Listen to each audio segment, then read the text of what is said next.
The greatest question a human being can ever ask themselves is, who am I? From the very first moment we open our eyes to the world, an awareness we cannot fully grasp begins to grow with us. We see the world, we hear it, we feel it. But there is also another self, one that perceives, interprets, and gives meaning to all these things that are seen, heard, and felt. That inner essence, which we cannot touch or weigh, but whose very existence we can never doubt. We look at our bodies, move our hands, take a deep breath. But as we do all this, a voice inside says, I am the one doing this. So who is this I? Is it a byproduct of the complex neural circuits within our brain? Or is it an entity independent of matter, coming from a deeper layer of the universe? In this episode, we'll embark on a journey to one of humanity's greatest mysteries, to the question that has echoed for centuries in the heart of science, philosophy, and Islam. What is consciousness? This journey speaks not only to the mind seeking understanding, but also to the heart yearning to feel. For to understand consciousness is to understand ourselves. Understanding ourselves is the first step to comprehending the reason for existence. Consciousness, a simple word, but it carries millions of years of questions within it. A stone is unconscious, an animal has partial awareness, but a human is something entirely different. Human beings don't just perceive their surroundings. They perceive what they perceive, they think what they think, and observe themselves within their own thoughts. Science has attempted to make progress in this area. It measured how neurons function, analyzed chemical transmissions, and created detailed brain maps. But there's still a very big problem that remains completely unanswered. How do electrical activities within the brain actually transform into a conscious self-experience? Science refers to this as the heart problem, because we know that neurons are firing, but we don't know how that firing produces subjective experiences like seeing red, feeling pain, or feeling love. The same electrical current can evoke completely different feelings in two separate individuals. Two people with the same brain structure can have entirely different personalities. But why? Why does the same mechanism produce such different selves? This is precisely where science remains most silent. It is possible to explain how neurons function, but explaining why consciousness exists is almost impossible. Faced with this profound unknown, some scientists have developed a completely different perspective.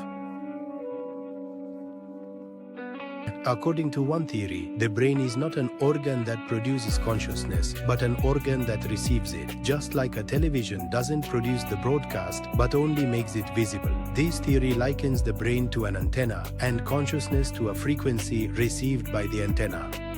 If this is true, consciousness comes not from physical structures in the brain, but from a deeper layer of the universe. This is a model that does not reject the idea of the soul connecting to the body, but rather supports it.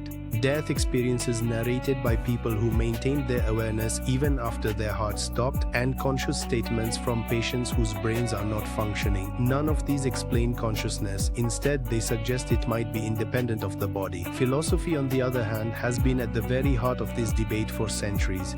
The best example of this is Descartes' famous phrase, I think therefore I am. But there's a crucial point overlooked in this statement. Who is doing the thinking? Thought can be a process or a movement, but the self that perceives thought is beyond these processes. Philosophy approaches man on three levels. The physical self, which is observable, the psychological self, encompassing emotions and personality, and the metaphysical self, the true self, the authentic being. The body changes, ages, weakens. Our psychology changes over time, our experiences shape us, but the self within us, even if emotions change, remains the same. We all know this experience. The I as a child, the I as a youth, the I as an elder. Isn't it always the same I? It is at this point that philosophy and Islam's teachings begin to converge. Very little information is given about the soul in the Quran, but the information given sits right at the center of the discussion. They ask you about the soul, say that the soul is from my Lord's command. Isra 85. This verse clearly reveals that the soul is not a material structure. The soul does not belong to the physical world. It belongs to the spiritual realm. So its existence is fundamental, but its structure cannot be grasped by our measures. The Quran's approach is surprisingly close to modern science's view that consciousness is not material.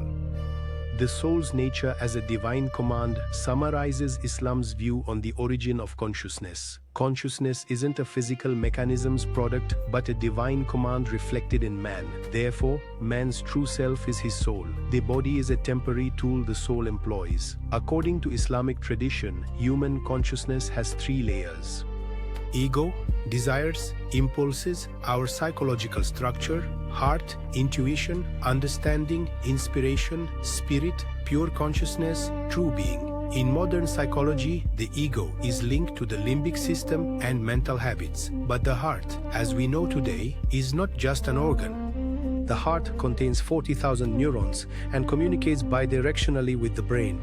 Scientific research has proven the heart plays a significant role in emotional decision-making. The soul, however, is a layer modern science cannot explain. But theories of quantum consciousness, panpsychism, and the universe as an information field have begun to offer an explanation for the concept of the soul. If consciousness is a fundamental property of the universe, if information is a reality dominant over matter, and if meaning lies at the universe's core, then the soul is the human reflection of its fundamental truth. In recent years, physicists have begun to discuss this radical idea. The universe's foundation may not be matter, but consciousness. The phenomena of measurement and observer effect that we see at the quantum level support this. A particle's behavior changes when it is observed. If there is no observer, reality remains in an unstable state. So what does this mean? The universe might have been created to be observed. The universe may require consciousness. The universe's connection to consciousness can be as certain as physical laws. This perspective surprisingly aligns with the Quran's verse, God knows all things and is aware of everything.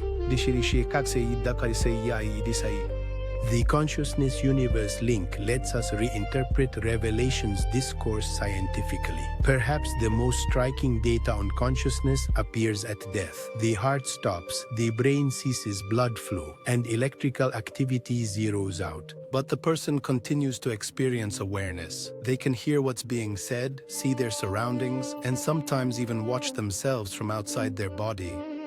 Science, however, cannot make sense of these experiences, yet it cannot deny this truth. Consciousness can continue even when the body stops. This shows that consciousness does not originate from the brain, but rather can be independent of it. And thus we arrive at that truth, spoken for thousands of years. A human being is not merely a body, but a spirit. At the end of all questions, all research and all theories, a single truth emerges. Consciousness is the greatest miracle of humanity. The human brain cannot fully explain it. Physics cannot possibly limit it.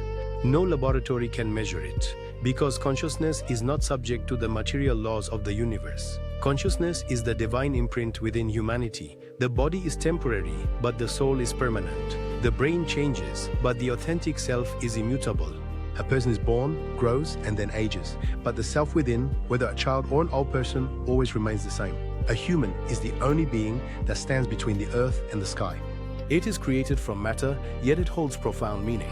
It belongs to this world, but it reaches out to eternity. It is confined by the body, yet it is set free by the spirit. That's why the question of consciousness is humanity's greatest question about itself. Because consciousness reveals not just how we think, but also why we exist. Humanity is not a mere biological machine. We are a reflection of truth. Humanity is the soul's manifestation over the body, and the true self never dies.